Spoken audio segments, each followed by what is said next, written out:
खबरां दा लेखा जोखा मार्च 7 2025 आप सब तक पहुंचा रहे ने लिकर 62 ਕਿਸੇ ਵੀ ਸਮਾਗਮ ਕਰਕੇ ਪਾਰਟੀ ਕਰਕੇ ਜਾਂ ਵਿਆਹ ਸ਼ਾਦੀ ਹੈ ਤੁਹਾਨੂੰ ਵਡੇਰੀ ਮਾਤਰਾ ਦੇ ਵਿੱਚ ਤੇ ਵਡੇਰੀ ਵੰਨਗੀ ਦੇ ਵਿੱਚ ਸ਼ਰਾਬ ਬੀਅਰ ਤੇ ਵਾਈਨ ਦੀ ਜ਼ਰੂਰਤ ਹੈ ਤਾਂ ਲਿਕਰ 62 ਦੇ ਉੱਤੇ ਜ਼ਰੂਰ ਪਧਾਰੋ 6285 king George boulevard Surrey Downright stormy atmospheric river set to hit lower mainland over the weekend.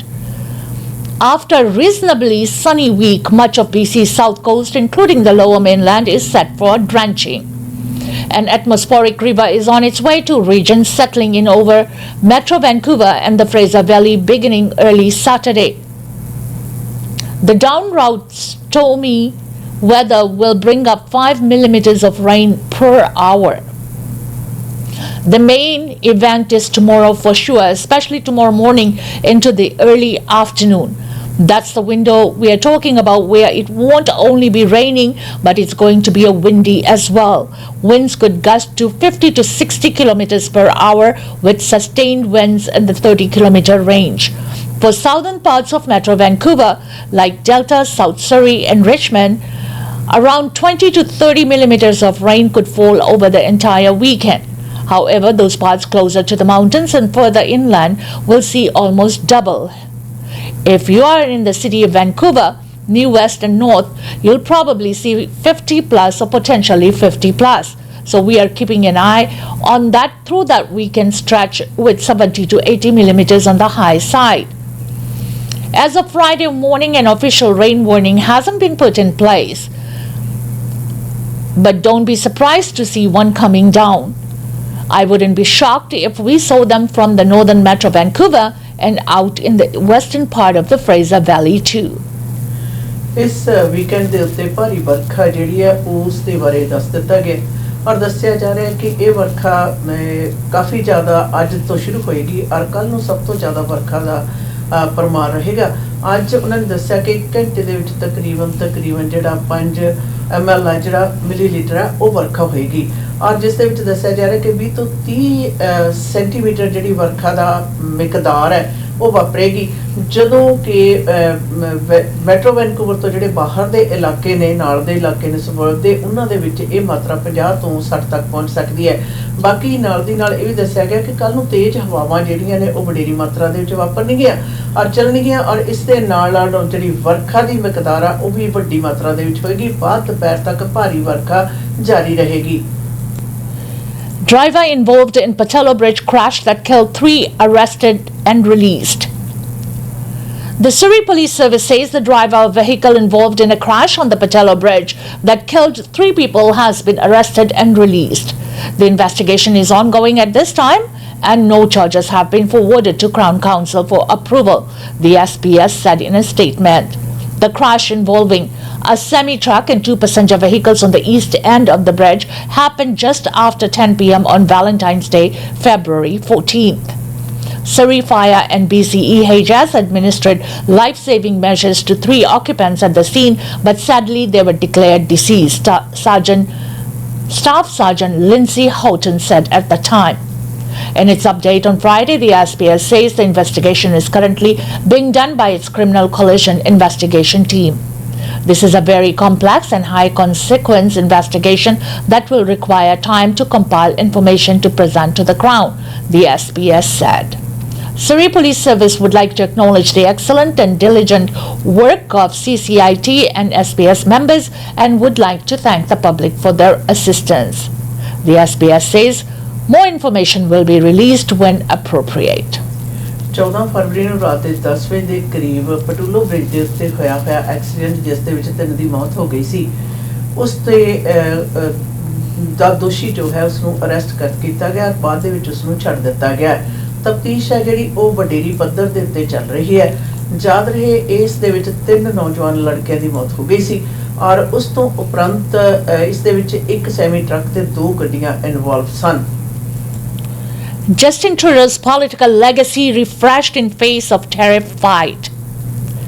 When he announced his resignation almost 2 months ago to the day, it looked very much like Prime Minister Justin Trudeau's political career was going to end with a whimper. But that's all changed. In the weeks since, Trudeau has regained his superstar status for his handling of the trade war and in the face of ongoing threats from United States President Donald Trump's administration. He's been lauded by those on both sides of the aisle for his determination to stand up for the Canadians at a time when the country was seeking and needing strong leadership. Our Parliament Hill reporter Cormac McSweeney says his last few days have been incredibly busy and Trudeau's number one priority is a Team Canada approach to protecting jobs, the economy and land, as well as any last-minute promises or commitments he can make to leave a bit of a legacy behind. We might expect the Prime Minister and his government to potentially break down from internal trade barriers within Canada. That's something we're keeping an eye on because trade has largely been an issue between provinces and they talk about unlocking billions of dollars in economic activity. Intense economic pressure is meeting Trudeau in his final days to ensure the country is being handed over to the new Liberal leader in the best shape possible. Time is of the essence because these deadlines are fast approaching and the government and our country can't wait. He's definitely got some urgency behind the work that he's doing when it comes to the US tariffs, and there will be debate in Canada about the measures being taken. Love him or hate him, Trudeau's near-decade-long tenure as Prime Minister has seen some key accomplishments like the Canada Child Benefits, a $10 daycare, pharmacare, the National Dental Plan, banning assault rifles, and handling the COVID-19 pandemic. The less popular item including the convoy protest in January of 2022 and the ensuing use of the Emergency Act, the SNC Lavalin scandal, public fallouts with former ministers Jody Wilson-Raybould and Chrystia Freeland and a big deficit. I think you can also easily say that there were also some divisions that are going to be left behind from Trudeau's time in power. When Trudeau won the 2015 election, he did something few thought he could do. I think his rise was spectacular in the sense that for his first time ever, our country had a political leader rise from third-party status to majority government, and also his fall has been spectacular, given the way he went down with internal divisions and was sort of pushed to his decision to resign rather than making that choice on his own. The Prime Minister's last day in office is still to be determined. That will be up to a conversation between the new leader and myself to figure out how long a transition is needed, Trudeau said last week while speaking to reporters in the capital. On Thursday, the 53-year-old got emotional and choked back tears while addressing his last days at the helm. I put Canadians first. I have people's back. That's why I'm here to tell you all that we got you. Even in the very last days of his government, we will not let Canadians down today and long into the future, he said.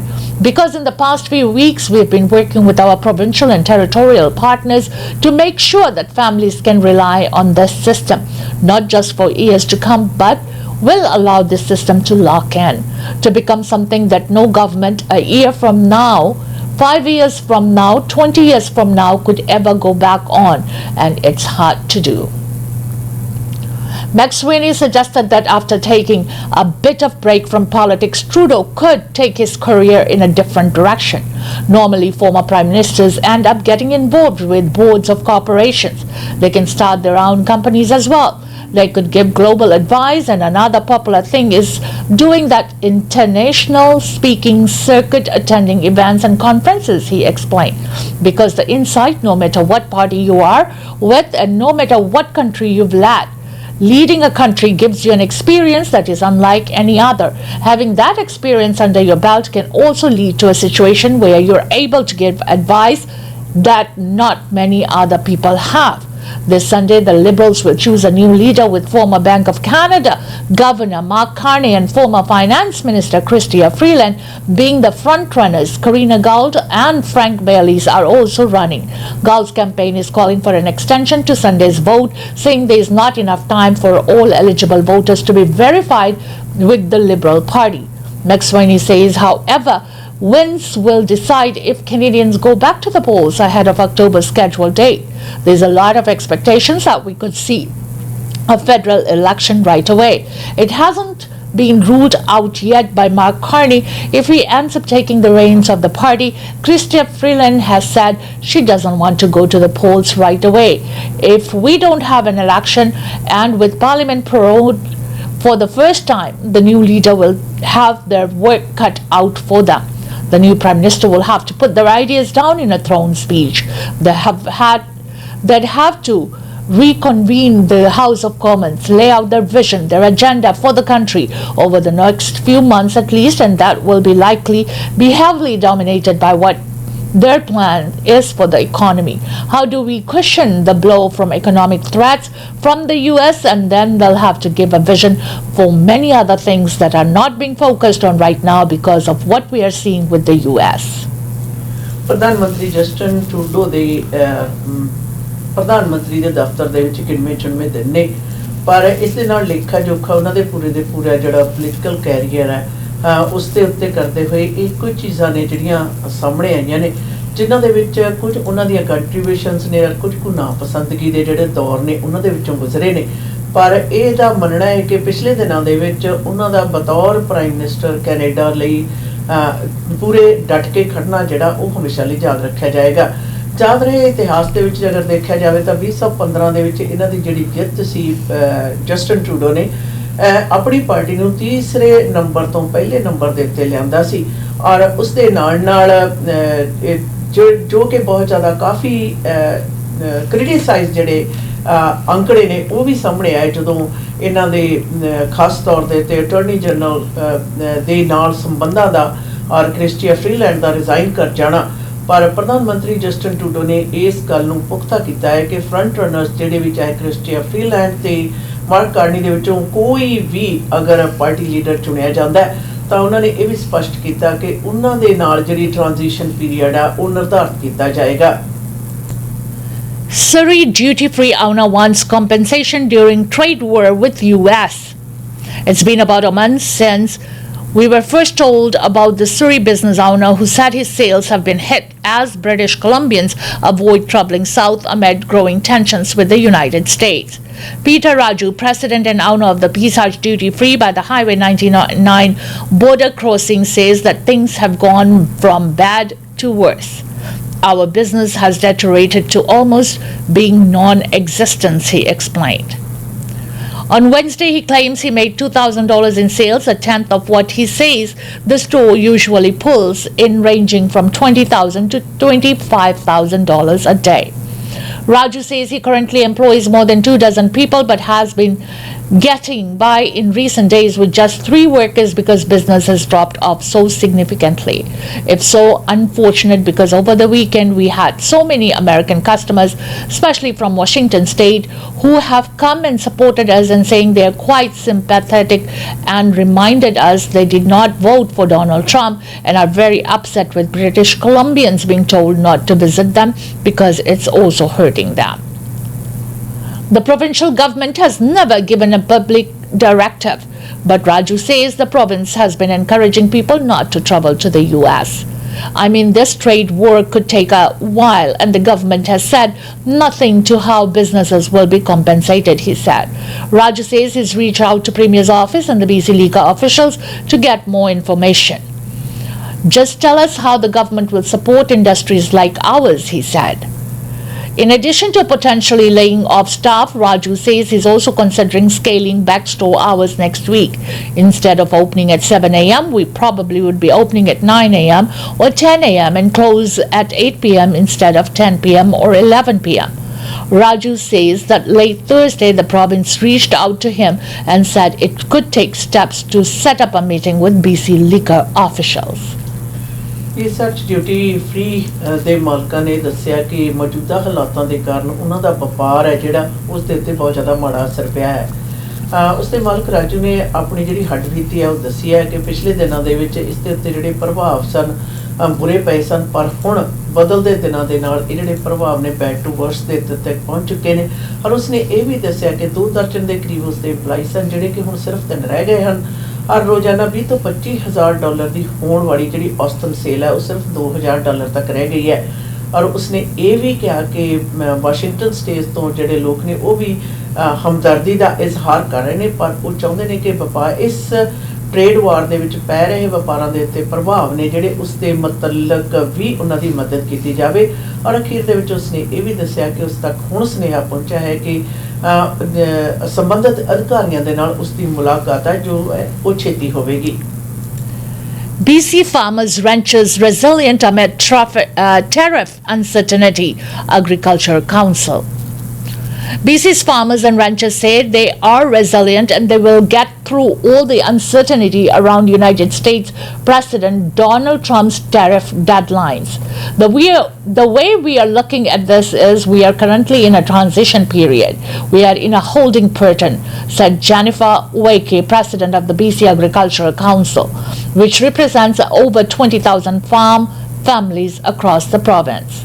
YK says that discussions among the BCAC's membership is dominated by finding new ways to do business and coming up with solutions to the challenges the sector will face if and when US tariffs are implemented. That includes pivoting to new international markets, advocating to tear down into provincial trade barriers, and focusing on local demand. We definitely have agricultural products that are very high on the export list that rely very heavily on the United States, such as a farmed Atlantic salmon, blueberries, horticulture. And the local market is super important. We'll all see that focus on support local, buy local, now where your food comes from, and that is now more important than ever, she added. Every food producer in our province and our country is needed and necessary, whether that be the large-scale farmer or the farmer who has their own market, a farm garden stand, or sells at the local farm market. We need everybody and we need the community to support that. YK says that despite the uncertainties and instability caused by the Trump administration, BC's agricultural sector will survive. We are resilient. Farmers and ranchers have been through a lot in this province over the past 5 or 10 years. With avian influenza, with flooding, with droughts, with heat domes, with forest fires, we just keep pivoting and we keep becoming more resilient to these challenges that are in front of us. She says the industry is accustomed to fighting through challenges related to climate change, emergency management, labor issues, and rising input costs. We have been through harder times than this and we will get through this. Yes, we are concerned, but it's going to be business as usual for us moving forward. We will continue to supply food and food products to British Columbians. That is what we do best. ਮੌਜੂਦਾ ਹਾਲਾਤਾਂ ਦੇ ਵਿੱਚ ਖਾਦ ਪਦਾਰਥ ਦੇ ਸੰਬੰਧ ਦੇ ਵਿੱਚ BC ਦੇ ਕਿਸਾਨਾਂ ਨੇ ਇਸ ਗੱਲ ਨੂੰ ਸਪਸ਼ਟ ਕੀਤਾ ਹੈ ਕਿ ਮੌਜੂਦਾ ਹਾਲਾਤਾਂ ਦੇ ਨਾਲ ਨਜਿੱਠਣ ਦੇ ਲਈ ਉਹ ਪੂਰੀ ਤਰ੍ਹਾਂ ਤਿਆਰ ਨੇ। ਭਾਵੇਂ ਕਿ ਜਿਹੜਾ ਖਾਦ ਪਦਾਰਥ ਹਨ, ਚਾਹੇ ਤਾਂ ਇਹ ਮੀਟ ਦੇ ਨਾਲ ਸੰਬੰਧਿਤ ਹਨ ਜਾਂ ਫਲ ਫਰੂਟ ਤੇ ਸਬਜ਼ੀਆਂ ਦੇ ਨਾਲ ਹਨ, ਤਾਂ ਉਹਨਾਂ ਦਾ ਕਹਿਣਾ ਹੈ ਕਿ ਨਿਰਸੰਦੇਹ ਦੇ ਵਿੱਚ ਅਖਿਆਈ ਜ਼ਰੂਰ ਹੋਏਗੀ, ਪਰ ਇਸ ਤੋਂ ਮਾੜੇ ਵਕਤਾਂ ਦੇ ਵਿੱਚੋਂ ਅਸੀਂ ਲੰਘ ਚੁੱਕੇ ਹਾਂ, ਜਿਸ ਦੇ ਵਿੱਚ ਉਹਨਾਂ ਨੇ ਹਵਾਲਾ ਬਹੁਤ ਜ਼ਿਆਦਾ ਹੜ੍ਹਾਂ ਦਾ ਵੀ ਦਿੱਤਾ, ਅੱਗ ਲੱਗਣ ਦਾ ਵੀ ਦਿੱਤਾ ਔਰ ਏਵੀਅਨ ਫਲੂ ਦਾ ਵੀ ਹਵਾਲਾ ਦਿੰਦੇ ਹੋਏ ਉਹਨਾਂ ਨੇ ਕਿਹਾ ਕਿ ਅਸੀਂ ਮੌਜੂਦਾ ਹਾਲਾਤਾਂ ਦੇ ਨਾਲ ਵੀ ਨਜਿੱਠ ਲਵਾਂਗੇ।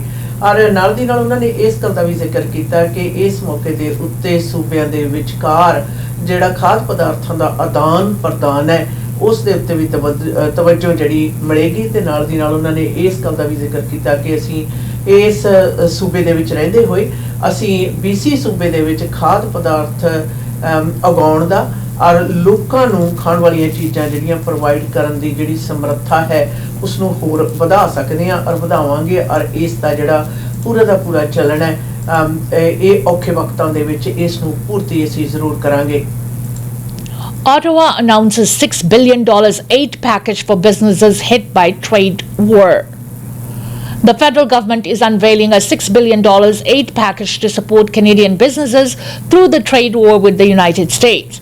Ottawa's Trade Impact Program earmarks $5 billion over the next 2 years to help businesses cope with decreased U.S. sales and reach new global markets. It's also making $500 million available for businesses loans at preferred interest rates and another $1 billion for loans specifically for the agricultural sector.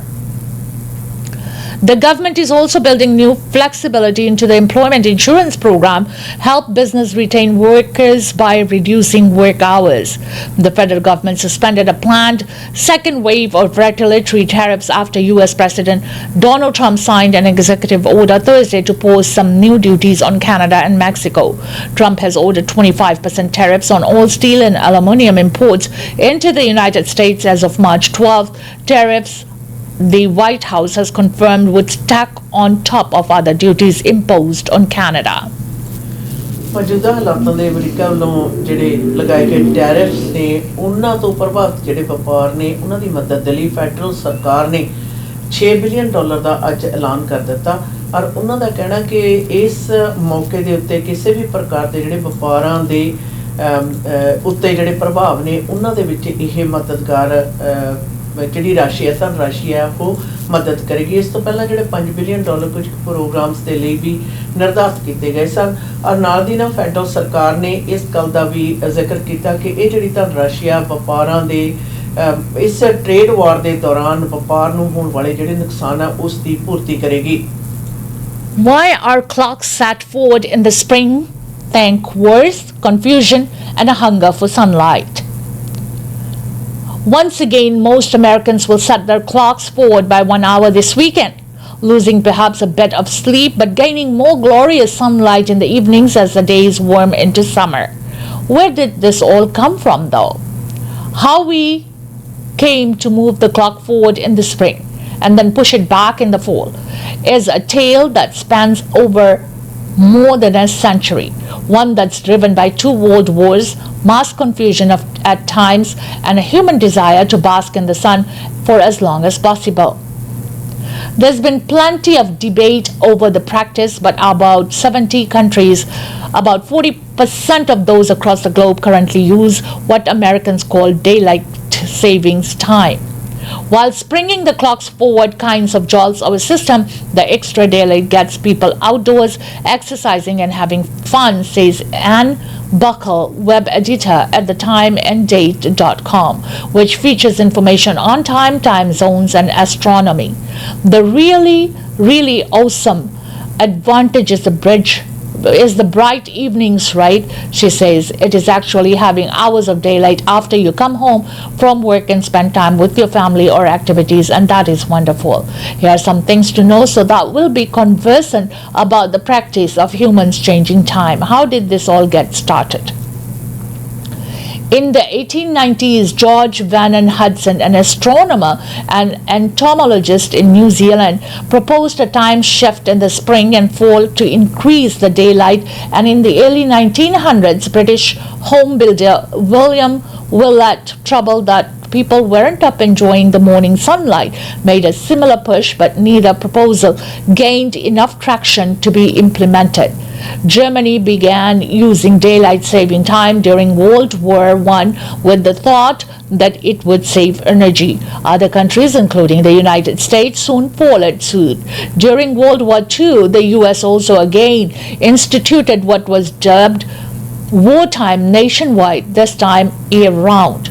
In the United States today, every state except Hawaii and Arizona observes daylight savings time. Around the world, Europe, much of Canada and part of Australia also implemented, while Russia and Asia don't currently. Inconsistency and mass confusion.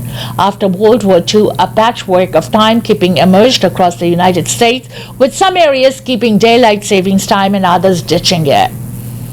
You might have one town has daylight savings time, the neighboring town might have daylight saving times but start it and end it on different dates, and the third neighboring town might not have it at all, says David Peraro, author of the book Seize the Daylight, the curious and contentious stories of daylight saving times. At one point, if riders on a 35-mile, 56 kilometers bus ride from Steubenville, Ohio to Moundsville, West Virginia wanted their watches to be accurate, they'd need to change them 7 times as they dipped in and out of daylight savings time, Pereira says. So in 1966, the U.S. Congress passed the Uniform Time Act, which says states can either implement daylight savings time or not, but it has to be statewide. The act also mandates the day that daylight saving time starts and ends across the country. Confusion over the time change isn't just something from the past. In the nation of Lebanon last spring, chaos ensued when the government announced a last-minute decision to delay the start of the daylight savings times by a month until the end of Muslim holy month of Ramadan. Some institutions made the change and others refused as citizens tried to piece together their schedules. Within days, the decision was reversed. It really turned into a huge mess where nobody knew what time it was, Buckles says. What would it be like if we didn't change the clocks? Changing the clocks twice a year leads to a lot of grumbling, and pushes to either use standard time all year or stick to daylight time savings all year often crop up. During the 1970s energy crisis, the U.S. started doing daylight saving time all year long, and Americans didn't like it, with the sun not rising in the winter in some areas till around 9 a.m. or even later. People were waking up in the dark, going to work in the dark, and sending their children to school in the dark. It's become very unpopular very quickly, and he notes using standard time all year round all year would mean losing that extra hour or daylight for 8 months in the evenings in the United States. A nod to the early adopters. In 1908, the Canadian city of Thunder Bay and the 2 cities of Fort William and Port Arthur changed from the Central Time Zone to the Eastern Time Zone for the summer and fall that a citizen named John Hewitson argued that would afford an extra hour of daylight to enjoy the outdoors, says Michael DeYoung, curator-activist at the Thunder Bay Museum. The next year, through Port Arthur stayed on Eastern Time, while Fort William changed back to Central Time in the fall, which predictably led to all sorts of confusions, DeYoung said. Today, the city of Thunder Bay is on Eastern Time and observes daylight savings time, giving the area just delightful, warm, long days to enjoy in the summer, says Paul Pepe, tourism manager for the Thunder Bay Community Economic Development Commission. The city, located on Lake Superior, is far enough north that the sun sets at around 10 p.m. in the summer, Pepe says, and that helps make up for the cold, dark winters. Residents, he says, tend to go on vacations in the winter and stay home in the summer. I think for a lot of folks here, the long days, the warm summer temperatures, it's a vacation in your backyard. ਘੜੀਆਂ ਦੇ ਸਮੇਂ ਦੇ ਵਿੱਚ ਜਿਹੜੀ ਤਬਦੀਲੀ ਆ ਉਹ ਇਸ ਵੀਕਐਂਡ ਦੇ ਉੱਤੇ ਵਾਪਰਨੀ ਹੈ, ਪਰ ਇਸ ਦੇ ਨਾਲ ਚਰਚਾ ਇਹ ਵੀ ਛਿੜੀ ਹੈ ਕਿ ਇਸ ਦਾ ਇਤਿਹਾਸ ਹੈ ਜਿਹੜਾ ਉਸ ਦੇ ਉੱਤੇ ਵੀ ਨਿਗਾਹਖੋਰੀ ਕੀਤੀ ਜਾਂਦੀ ਹੈ। 1890 ਦੇ ਵਿੱਚ ਇਸ ਦੀ ਸ਼ੁਰੂਆਤ ਹੈ ਜਿਹੜੀ ਉਸ ਦਾ ਹਵਾਲਾ ਦਿੰਦੇ ਹੋਏ ਨਾਲ ਦੀ ਨਾਲ ਇਹ ਵੀ ਦੱਸਿਆ ਗਿਆ ਕਿ ਕਿਤਨੀ ਵਾਰੀ ਤਕਰੀਬਨ 1900 ਦੇ ਵਿੱਚ ਵੀ ਇਸ ਦੇ ਵਿੱਚ ਕੁਝ ਤਬਦੀਲੀਆਂ ਲਿਆਉਣ ਦੀਆਂ ਕੋਸ਼ਿਸ਼ਾਂ ਕੀਤੀਆਂ ਗਈਆਂ। ਜ਼ਿਆਦਾਤਰ ਜਿਹੜੇ ਮੁਲਕ ਨੇ ਉਹ ਇਸ ਦੀ ਅਮਰੀਕਾ, ਕੈਨੇਡਾ ਤੇ ਯੂਰਪ, ਜਰਮਨੀ ਦੇ ਵਿੱਚ ਇਹ ਵਕਤ ਦੀ ਜਿਹੜੀ ਤਬਦੀਲੀ ਹੈ ਜਿਹੜੀ ਕਿ ਸਾਲ ਦੇ ਵਿੱਚ 2 ਵਾਰੀ ਕੀਤੀ ਜਾਂਦੀ ਹੈ। 1 ਵਾਰੀ ਘੰਟਾ ਅਗਾਂਹ ਕੀਤਾ ਜਾਂਦਾ ਤੇ 1 ਘੰਟਾ ਪਿਛਾਂਹ ਕੀਤਾ ਜਾਂਦਾ, ਜਿਹੜਾ ਕਿ ਪ੍ਰਕਿਰਿਆ ਇਸ ਵੀਕਐਂਡ ਤੇ ਹੋਣੀ ਆ ਇਹ ਏਸ਼ੀਆ ਦੇ ਮੁਲਕਾਂ ਦੇ ਵਿੱਚ ਨਹੀਂ ਹੈ, ਪਰ ਇਸ ਦਾ ਇਤਿਹਾਸ ਹੈ ਜਿਹੜਾ ਇਹਨਾਂ ਦਿਨਾਂ ਦੇ ਵਿੱਚ ਹਰ ਇੱਕ ਨੂੰ ਯਾਦ ਕਰਨ ਦਾ ਮੌਕਾ ਮਿਲਦਾ ਹੈ। Ottawa outlaws another 179 types of firearms, announces classification review. The Liberal government has outlawed another 179 firearm varieties, adding to the list of prohibited guns it considers too dangerous for use by hunters or sport shooters. The government says all current and future variants of the newly listed firearms are prohibited, whether or not they're named in regulations. Since May of 2020, the federal government has outlawed approximately 2,500 types of guns it calls assault-style firearms. It says a federal buyback program will provide current owners fair compensation for their outlawed firearms. The program is already available to businesses, and the government plans to expand it to individual owners this spring. The government also announced a review of firearms classification that will look at modernizing the legal framework for prohibited guns to close gap in the law. Federal ਸਰਕਾਰ ਨੇ 179 ਪ੍ਰਕਾਰ ਦੀਆਂ ਜਿਹੜੀਆਂ guns ਨੇ, fire arms ਨੇ, ਉਹਨਾਂ ਦੇ ਉੱਤੇ ਬੰਦਿਸ਼ ਦੇ ਜਿਹੜੇ ਐਲਾਨ ਨੇ ਉਹ ਕਰ ਦਿੱਤੇ ਨੇ।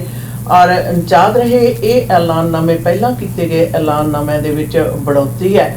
ਔਰ ਇਹ ਖਾਸ ਤੌਰ ਦੇ ਉੱਤੇ ਉਹ ਗਨਸ ਨੇ ਜਿਨ੍ਹਾਂ ਨੂੰ ਕਿ ਜਨਤਕ ਸੁਰੱਖਿਆ ਦੇ ਹੱਕ ਦੇ ਵਿੱਚ ਨਹੀਂ ਮੰਨਿਆ ਜਾਂਦਾ।